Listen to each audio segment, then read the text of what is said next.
And wheeling together with me here is Lynx M20, one of the newest models that has best of both worlds. It has both the quadruped structure and the wheels, which allows it to combine the agility of the quadruped with the speed of the wheeled robot.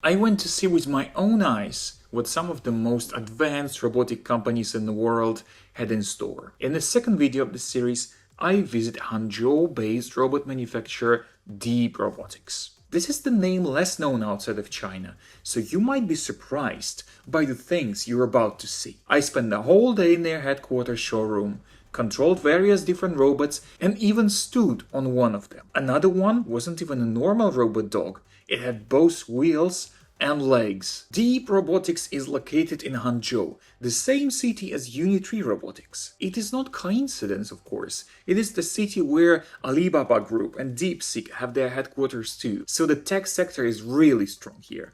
Plus, the presence of Zhejiang University helps to get access to a larger talent pool. Deep Robotics was founded in 2017 and since the beginning mostly focused its efforts on quadrupeds and their usage in the various industrial applications. Since the company is a bit younger than UBTech we discussed in the last video, their robot lineup is smaller and can be comfortably fit on a single display line in the showroom. These are Light 3 units that are very useful for research and development. We're actually going to be working with them quite a bit later. These are not the regular versions. These are custom modified versions that look a bit more like a dog and less like a robot. And here we can see the wheeled robot Lynx M20.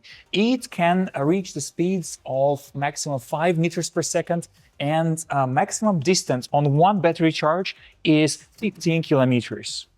So this is pretty impressive. The next one is the X30. X30 is the flagship industrial model. You can say it's pretty heavy and large. It can climb up the stairs in all sorts of factory environments, up to 45 angle stairs. And also it can operate in the environment with the temperature from -20 to 55 degrees. That's a pretty big range. And this is the DR1, which is actually currently is in development, so it's not yet available for purchase. This is a humanoid robot, as you can see. It's pretty rugged and also suitable for industrial environments. It can walk with a speed of up to 1.6 meters per second and walk over 18 centimeter steps. And not so long time ago, DR02 model was released. According to the description, main differences from DR01 is the IP66 rating, which means it's waterproof and dustproof, and in general just a sleeker design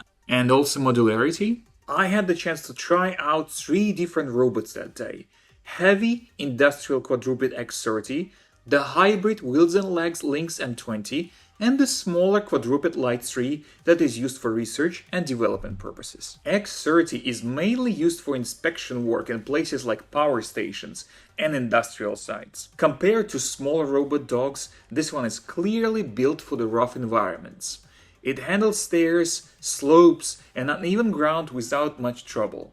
The body is fully sealed, so it's meant to work outside in rain or dust. It uses LiDAR and cameras to move around autonomously, including in low light conditions. Overall, it feels less like a demo robot and more like an industrial tool. I watched Deep Robotics employees remote control it with a rugged RC, and I even stood on one of them. It was quite scary, but as you can see, I survived to tell the tale. Lynx M20 was my favorite that day. I found it really impressive, since it's rather new design combining both wheels and legs. That allows it to do things that are impossible for purely wheeled robots, like climbing the stairs or high obstacles. At the same time, on flat ground, it can reach a speed of 2 meters per second. The robot's advanced motion control lets it adjust its posture depending on the terrain, switching between wheel-driven locomotion and more leg-like motion automatically, which helps it handle debris, uneven ground, and confined spaces. Another interesting thing about M20 is that it doesn't seem to have front or back. It has dual cameras and 96 beam LiDAR units on both ends, giving it a very wide field of view and situational awareness. I tried both teleoperation mode in the showroom backyard and also went to see the waypoint following mode in action on testing grounds. In that mode, obstacle avoidance was apparently switched off, and it came uncomfortably close to my videographer, which was a good reminder that this thing is very much a serious machine, not a toy. Physically, Lynx M20 is lighter than you might expect for something this capable, around 33 kilograms with a 15 kilogram payload capacity.